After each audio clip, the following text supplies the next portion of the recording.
السلام علیکم فرام آج کا ہمارا نیا ٹاپک ہے برج انجینئرنگ اینڈ ٹیکنیکل ٹرمز. آج ہم پڑھیں گے برج کی ٹائپس کے بارے میں اور اس پارٹس کے بارے میں. چینل ضرور سبسکرائب کریں اور بیل کے آئیکن پر کلک کریں ہماری نئی ویڈیو حاصل کرنے کے لیے. کلورٹ کا میکسیمم سپین جو ہوتا ہے وہ 18 فٹ ہوتا ہے. کلورٹس کی 3 ٹائپس ہیں: باکس کلورٹس، آرچ کلورٹس اور پائپ کلورٹس. کلورٹس کا اردو میں کازوے، ریلوے، برج یا روڈز کے اوپر جو ٹریفک چلتی ہے جس پاتھ پر، اس پاتھ کو ہم کازوے کہتے ہیں انجینئرنگ کی زبان میں.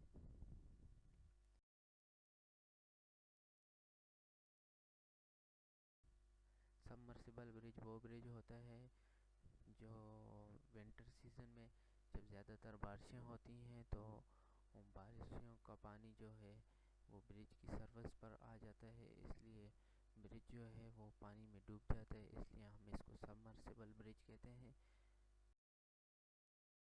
کلیئرنس، برج کے ٹاپ اور برج کے فوٹ کے درمیان جو اسپیس ہوتا ہے اس کو برج کلیئرنس اسپیس کہتے ہیں. یہ اکثر اوقات برج کے ہیڈ پر لگا ہوتا ہے. یہ میرین والے زیادہ تر استعمال کرتے ہیں بوٹس وغیرہ کے لیے. فری بورڈ اسپیس وہ اسپیس ہوتا ہے جو ہائی فلوئڈ لیول اور لو فلوئڈ لیول کے بارے میں انفارم کرتا ہے. یہ ریور یا سی کے درمیان جو مختلف سائن وغیرہ لگاتے ہیں، اگر کوئی برج ہو تو اس کے بارے میں فری سائن بورڈ لگا ہوتا ہے کہ بورڈ یہاں سے کتنے فاصلے پر گزر سکتی ہے اور واٹر کا لیول کیا ہونا چاہیے، اس کے بارے میں مکمل ڈیٹیل ہوتی ہیں. اس کی میں نے ڈیٹیلز بھی ساتھ میں ڈالی ہوئی ہیں، آپ ضرور کوئی مسئلہ ہو تو آپ ڈسکس کر سکتے ہیں. میں آپ کے لیے میکسیمم ہیڈ روم، میکسیمم ہیڈ روم سے یہ مراد ہے کہ روڈ کے اوپر جو ہیوی گاڑیز آتی ہیں ان کا ہائٹ جو ہوتا ہے وہ برج کے ہیڈ پر شو کیا ہوتا ہے، اس کو ہیڈ روم کہا جاتا ہے. اور یہ ریلز کی ٹنلز پر بھی ہوتی ہیں اور برج کے ہیڈ پر بھی موجود ہوتا ہے.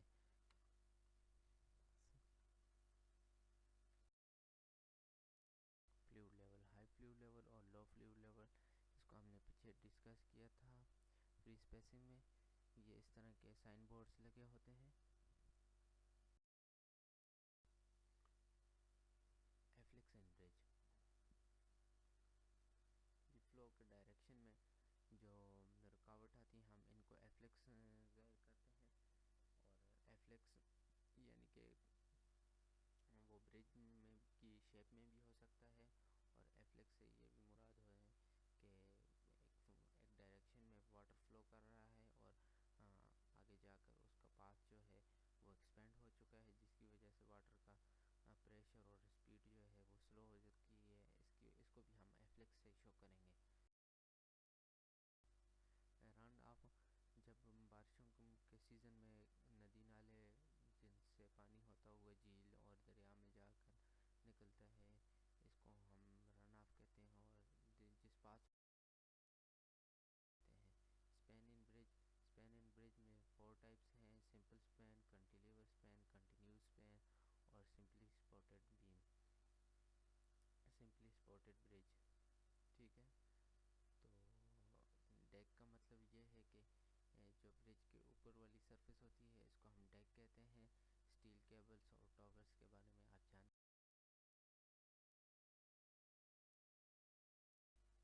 ونگ وال، ونگ وال پانی والی جگہ پر ہم تعمیر کرتے ہیں جو امبیکمنٹ کو نقصان نہ دے، اس لیے ہم اسے تعمیر کرتے ہیں کہ پانی اس کو نقصان نہ دے.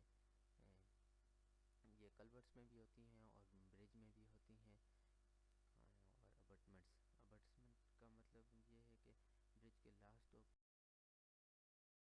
اپروچ سلیب،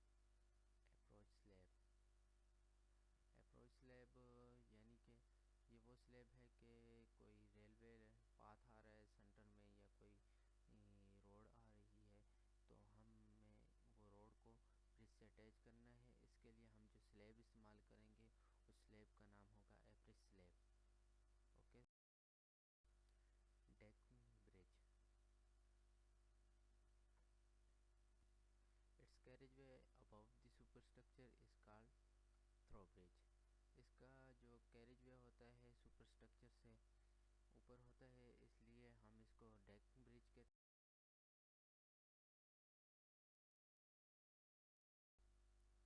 کرٹن وال.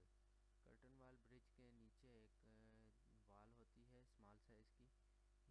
یہ اکثر اوقات پانی والی جگہ پر تعمیر کی جاتی ہے زیادہ تر. اس کا مقصد برج کو سہارا بھی دینا ہوتا ہے اور اس کی ڈاؤن پر جو فلور ہوتا ہے برج کا اس کو مضبوطی کے لیے اور پانی کے مؤثر اثرات سے بچنے کے لیے اس کو بنایا جاتا ہے. کرٹن وال کہتے ہیں. فاؤنڈیشن. فاؤنڈیشن کی ٹو ٹائپس ہیں، شیلو فاؤنڈیشن اور ڈیپ فاؤنڈیشن. شیلو فاؤنڈیشن وہ فاؤنڈیشن ہوتی ہے جس کی ویڈتھ اس کی ڈیپتھ سے 2 گنا سے کم ہوتی ہے، اور ڈیپ فاؤنڈیشن وہ فاؤنڈیشن ہوتی ہے جس کی ویڈتھ اس کی ڈیپتھ سے 2 گنا سے زیادہ ہوتی ہے، اس لیے ہم اس کو ڈیپ فاؤنڈیشن کہتے ہیں. ضرور ڈسکس کریں، بہت ایزی ہے. اور ڈیک برج. ڈیک برج کے ہم نے بارے میں پڑھا ہے. اب اس کے پارٹس آگے ہیں. سب سے پہلے کالمز. کالمز کو ہم پیئرز بھی کہہ سکتے ہیں. ٹھیک ہے، یہ کیونکہ سینٹرز میں ہے ان کو بٹمنٹ نہیں کہہ سکتے. ہم